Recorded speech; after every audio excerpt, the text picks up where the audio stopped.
Well, here we are, guys, 7 weeks into the college football season. I can tell you for a fact, one of the keys to my success, not only as a gambler, but as a handicapper over the years, is my ability to narrow down the field. And I think that's something that you all have to realize and get accustomed to as well. And what I mean by that is this. Listen, if I'm doing radio, if I'm doing TV, what makes me a great guest is I can talk about the top 25 teams just as well as I can talk about the bottom 25 teams. You want to talk about UTEP, Old Dominion, Middle Tennessee State?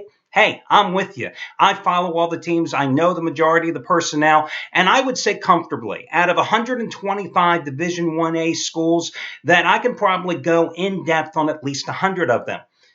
But that's different.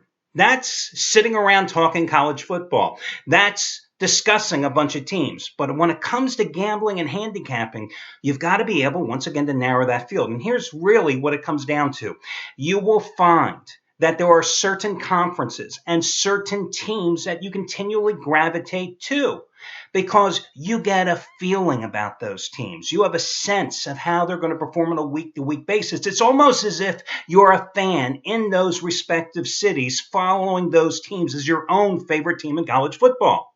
Now, I've told you in the past that one of the things that I like to do is I use the beat writers, the sports reporters, the guys covering the teams as my eyes and my ears. I read their columns every single day. I read all their previews, all their interviews, etc., for the teams that I focus on the most. And that gives me the ability to be in Waco following Baylor, to be in Auburn following the Tigers, to be in Arizona, in Tucson and following the Arizona Wildcats. And consequently, that's why you're always going to find, generally speaking, that my picks are going to often come out of the Big 12 because I follow that conference more than any other in the country. And I find that some of the sports reporters that I personally follow at the Waco Tribune, at the Dallas Morning News, at the Fort Worth Star-Telegram, at the Austin Statesman, those guys just have such a depth of knowledge and their coverage is so good that it puts me right there. Same thing, you'll find me gravitating towards some of the big schools in the SEC, the Texas A&Ms, the Missouris, the Georgias, the Alabamas, etc. You'll rarely find me dipping my toes in the Conference USA. You will rarely find me dipping my toes even into the Mountain West, even the Pac-12. There's only a few teams that I really like to follow and really feel that I have my finger on the pulse of those teams. So again, if you're not taking my advice today, and if you're not taking any of the advice of the handicappers here at the site today, I can just tell you that's one key to being your own personal best bet advisor in college football. Of course, let's face it, the reason that you're here at the site is you don't have the time to do that. I mean, for me, this is a 7-day, 365-day year job. I mean, this is what I do. This is what I do every single day during the season. I mean, for me, the next week of the college football season starts the minute tonight's games are over because I read the box scores and I read the game summaries and the recaps of every single one of the games being played today. So that way, next week, I'm already ahead of the game. But anyway, listen, today I'm going to break down 4 different games for you in terms of complimentary plays. And as you know, the complimentary selections, I've been on quite a roll here over the past 7 weeks, hitting 5 and out of 6 with a push along the way just since Monday alone. Overall, free pick run 49 and 30 with 3 pushes over the past 7 weeks. And today I'm going to break down Baylor, TCU, Oklahoma, Texas, Arizona, USC, and California, Washington. Those are all coming up in just a moment. In terms of my best bet today, guys, normally 99% of my plays are rated between 5 and 15 dimes. Today, for only the 3rd time ever in my career, I have a 20-dime release in college football. A 20-dime play in college football. Now, remember, again, 99% of my plays are rated between 5 and 15 dimes. It's my Saturday night bailout game of the year, and it's going to one of those conferences that I absolutely love, the SEC. Ole Miss and Texas A&M in College Station. I wish I could be at that game tonight. I got to tell you, that is going to be, I think, not only a great game to bet on, but a great game to watch as well. Second biggest play ever in college football. I've won 31 of the last 49 days. In that stretch, I've gone 21-7 with 10-dime releases, so this play is twice as strong, and I'm on a 15-7-1 football run overall, with the most recent winner being the Colts, a 10-dime play on Thursday night. So again, this play is twice as strong as Indianapolis was. And today, you're going to get that play at a huge discount. You can save $65 off the regular purchase price by using coupon code ALD. For Al DeMarco, ALD. This, of course, being Saturday, you know the drill, guys. Each and every Saturday for the past 3 years, I've given you a money-saving discount coupon code that can save you potentially hundreds of dollars off your total purchase price. And that coupon code today is, repeat after me, 25%. That's 25%, 25%. Now, it's a mix and match coupon. You can use that coupon to buy any combination of Handicapper's picks and or packages. The only stipulation, it's a one-time usage coupon, which means you've got to put everything in your shopping cart at one time. You can't come in and buy my big play and then come buy Steve Buden's Cali Cartel or Gabriel DuPont's SEC Game of the Year selection later. You got to put everything in your shopping cart at one time, and then you save 25% off your total purchase price. If you happen to be in the middle of a long-term package with any handicapper at the site, let's say, use me for example, let's say you have 9 days left of a 30-day package and you want to re-up and get another 30-day package. Well, that means you would then just have 39 days remaining in your new package as the 30 days are added to your current package, the days remaining. And you not only get the discount, but if you have an instant rebate, that's applicable as well. If you ever have any questions, just contact customer service. A couple of guys I just mentioned, Steve Buden's #1 football crew, the Cali Cartel. Football winner number 10 out of 11 this season goes today. It's 50-dime winner number 6 in a row. Number 5 in a row was last Saturday, Mississippi State hammering Texas A&M. It's their home revenge route game of the year, and once again, you're going to get this play at a discount. Just like you got their Thursday best bet winner on the Colts at a discount. Just like you got their Monday winner on the Seahawks at a discount. Just like you got their Sunday winner in the NFL a week ago on the Broncos at a huge discount. Today, you will save $75 by using coupon code BANKROLL. Bankroll, because it's his early bankroll builder. BANKROLL. Gabriel DuPont. Nice little roll for Gabe here. 100-dime SEC Game of the Year, which matches his biggest college football release of the season. It's your Georgia-Missouri contest. He just had a 100-dime winner on the Colts on Thursday night, 2.5 times stronger than his 40-dime winner on Stanford last night. Oh, man, if you had the Cardinal last night, whoo, you are lucky, because that game was 16.5 and they won barely by 17. But hey, you should know that Gabe has made $10 bettors over $3,000 the past 3 weeks, and today you save $80. That means you get the pick for $29. SEC Game of the Year. I think that game goes at noon Eastern Time. Missouri and Georgia. Get it now using coupon code GABE, his first name, GABE. There's a $5 play of the day today from Scott Delaney, his Mountain West Total Lock of the Year. Shawn Michaels, the winningest football handicapper here at the site over the past 5 years, making $10 bettors a little over $30,000. 50-dime college total of the year, Auburn and Miss State. You save $90, get it for $9 using coupon code Sean9. Sean9. Again, all the coupons, all the discounts, etc. are over on the homepage. If you ever have any question, you contact customer service. And listen, guys, to be fair, and you know I always do this, if I can talk about the good, I got to talk about the bad. And the bad is this. Yesterday, Chris Jordan had one of the biggest plays of his entire career, his 2,000-star double-year wager release. Now, it doesn't matter that lifetime he's 51-35 with these plays after losing last night. It doesn't matter. In college football, he's 13-7 lifetime with these plays. All that matters is that he lost last night, and that's what I'm here to tell you if you're not aware of it, as he failed to score with Fresno State. Hell, Fresno State, and that's why there are no guarantees in gambling. Fresno State goes into UNLV. They're a 9.5, 10-point favorite, and this is a UNLV team that had gone 1-5 straight up on the season, gotten hammered in all 5 games against Division 1A schools. It's only one coming by 1 point over Northern Colorado. And they looked like world beaters last night. And again, that's why there's no guarantees in gambling. Hey, guys, let's get to your complimentary plays here. I'll try to run them in reverse chronological order for you, which means let's start with the Pac-12 game going at 6 o'clock Eastern Time. I like California at home against Washington. Listen, Huskies have been idle since a 20-13 loss at Stanford 2 weeks ago. They had started 4-0, winning at Hawaii, and that's their only other road game up to this point, okay? And they barely got by Hawaii, beating Eastern Washington, beating Illinois, beating Georgia State. Is this a murderer's row of opponents for Washington? Ain't no way we can say that, right? Only second road game, as I said. Meanwhile, the Bears are off just one of the Most fun games, if you happen to watch it last Saturday, 60-59, winning at Washington State. And the only reason they won the game is because Washington State's place kicker missed a 19-yard field goal as time was running out. Before that, another barn burner, 59-56 at home against a decent Colorado team. Before that, they lost 49-45 at Arizona. Yes, the same Arizona that just kicked Oregon's butts a couple of Thursdays ago. Listen, they have scored 31 points or more in all 5 games this season.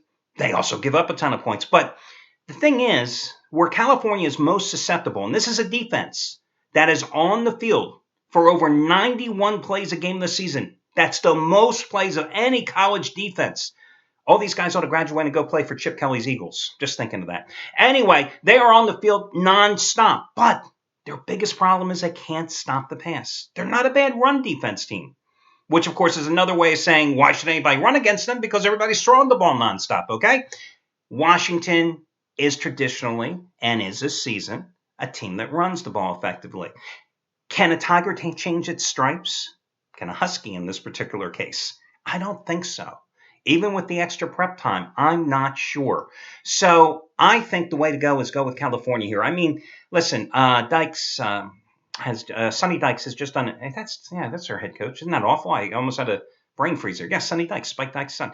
Anyway, he's the head coach there. I mean, he's really done a good job of turning around that whole program in a very short time. Jared Goff, their quarterback, coming off a 527-yard, 5-touchdown performance against Washington State last week. California in quintuple revenge in this particular contest, but I like Cal. And listen, if the line's 3.5 or 3, you got to buy down the half point whenever that line crosses 3, 4, 7, and sometimes 10, or up, depending on whether you're up on the favorite or the underdog. But I would say go ahead and buy down the half point in that particular contest. Another late night game, Arizona. Well, you saw what happened last week with USC. Listen, I used USC as a free pick last week at home against Utah. And you saw, or against, Jesus, I'm forgetting things here. This is what happens when you handicap and you work all night and you sleep for about 90 minutes in a 2-day period. You can't even remember what the hell you're talking about on these damn video reports some days. Anyway, USC last week, 38-34 loss at home to Arizona State, with Arizona State going with a backup quarterback. They win the game on a Hail Mary pass as time expires. But the real story in that game was the total collapse by the Trojans' defense, as they allowed 3 touchdowns to be scored by Arizona State. And the final 3 minutes and 53 seconds, guys. The problem with USC, you're seeing once again how the lack of total scholarships because of NCAA sanctions has really hurt this team's depth. No difference than when it went into Boston College and gave up like 1,700 yards on the ground to the Eagles in that particular game. They wilt eventually. Well, now you're going up against an up-tempo, Rich Rod attack. And oh, by the way, University of Michigan folks in Ann Arbor, you're going, oh, God, Rich Rod wasn't so bad. We got Brady Hoke. We could have had Rich Rod another year. That's what happens when you run the guy out on the rails. Bottom line is this. I like the fact that Arizona has had a couple of extra days of preparation since they went to Oregon 2 Thursdays ago, and the fact that they're playing at home. So they've gotten over the hysteria from beating the Ducks. Now they are refocused. I just don't see how USC, already with 2 losses this season, possibly rebounds in this particular game. Again, their last road game was a 37-31 loss at Boston College. So I'm going to go with Arizona in this particular game. I really like their freshman quarterback, Solomon, who's completed 65% of his passes, 14 touchdowns, only 4 interceptions so far this season. Meanwhile, USC has failed to cover 11 of its last 15 games outside of the Coliseum, and the Wildcats have covered 7 of the last 9 in this particular series.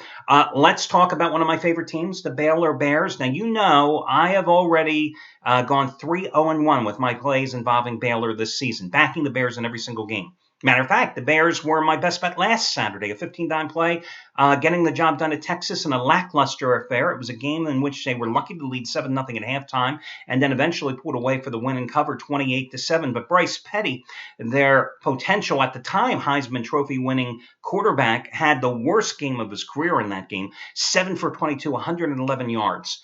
But now Baylor is back at home. You've got a TCU team that is just coming off a monstrous win against Oklahoma in Fort Worth at home. Now, these two teams are only 90 miles away if you make the drive from down Fort Worth down to Waco, okay? But here's the thing. Baylor, after 3 straight road games, comes back at home. You've got a top 10 matchup between these two teams. And Baylor is an 8-point favorite, and they're playing at home. So I think it's a trap line. I think it's a game because everybody looks at TCU and says, oh my God, they beat Oklahoma last week. And everybody's going, we got to grab the points with TCU. I think that's a mistake. Although I will grant you that TCU is the more athletic team and has more team speed, I think Baylor is the overall better team. And I like the fact that the Bears struggled against Texas, still got the job done, coming back home, and they've got to reestablish their offensive dominance. Plus, you've got a TCU team that had climbed the mountain, and now, 7 days later, you got to climb it again. I think that is so hard with these kids. Remember, these are 19, 20, 21-year-old kids. They get high. Not literally, although some of them do, it seems. They get high after a big win. And I'm just brutal today, aren't I?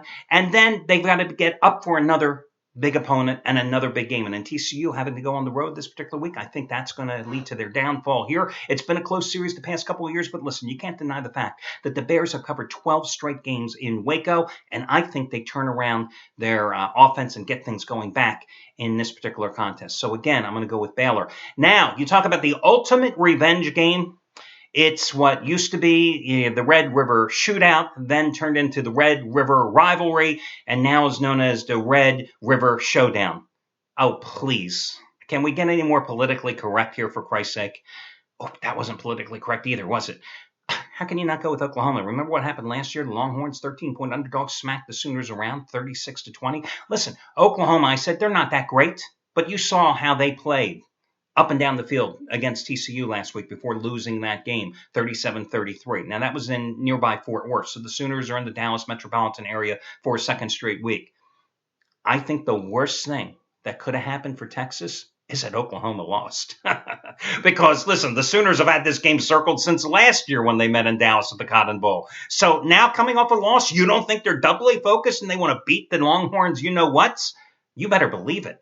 And listen, the Sooners are 10-3 against the spread in their last 13 straight-up losses in regular season play. Trevor Knight is another guy, just like Bryce Petty of Baylor, that I think has to rebound here from a poor performance, as he was just 14 for 35 with 2 interceptions, although he did throw for 305 yards in the loss against TCU last week. Sooners have still covered 7 of their last 9, and, the Longhorns have lost 5 in a row, straight up as a dog. And going 1-4 ATS in that stretch, they just can't put any points on the board with swoops at quarterback. They've averaged just 13.5 points in the last 4 games. They played their hearts out last week at home against Baylor, and that was a big revenge game for the Longhorns. I just don't see them being able to get the job done here. I think Oklahoma will win this game. I think it's not going to be a blowout. I think it's going to be close, like 37-17, 31-10, somewhere along those numbers. But I think they do get the job done and cover the points. And listen, I just want to bring up one other game. You know the other favorite team of mine this year, it's Auburn, right? I ain't touching that Auburn-Mississippi State game because I'm telling you, that game could go either way here tonight. I mean, you got a Mississippi State team that has scored 34 points or more in its last 4 games, coming off the 48-31 win over Texas A&M. You got an Auburn team that kicked LSU's ass at home, but LSU isn't any good, 41-7. But this is just the second road game for the Tigers. And remember how much they struggled in that Thursday night win against Kansas State in Manhattan. So I think it's an interesting game where you got an Auburn team that's covered 14 of its last 16 overall. You got a Mississippi State team that has covered 14 of its last 20 in Starkville. But again, you have a Mississippi State team, the SI cover, after the big upset of Texas or big win against Texas A&M last week, shooting up in the polls. They're playing at home. Are they going to be able to climb that mountain again? The one thing that leans me a little bit towards Auburn in this game, and I just wanted to, listen, I handicapped the game. I followed the teams religiously. I figured I'd at least give you my preview of it here, okay? My breakdown of it. The one thing is that this whole big game scenario every week almost, it's a brand new thing for Mississippi State. For Auburn, same old song and dance for the past 2 years. So I think that's one of the keys here. Also, Mississippi State, like Auburn, likes to run the ball. Mississippi State, everybody touts its great run defense. Auburn is right behind them in the SEC and the national standings at stopping the run. And I don't think that Mississippi State pass rush, which is averaging over 3.5 sacks a game, is going to be nearly as effective today against Auburn and mobile quarterback Nick Marshall. So I actually like Auburn here. It's not an official free pick, but I'm just telling you, that's what I think was the way to go in that one. Good luck, everybody, and I'll catch you again tomorrow.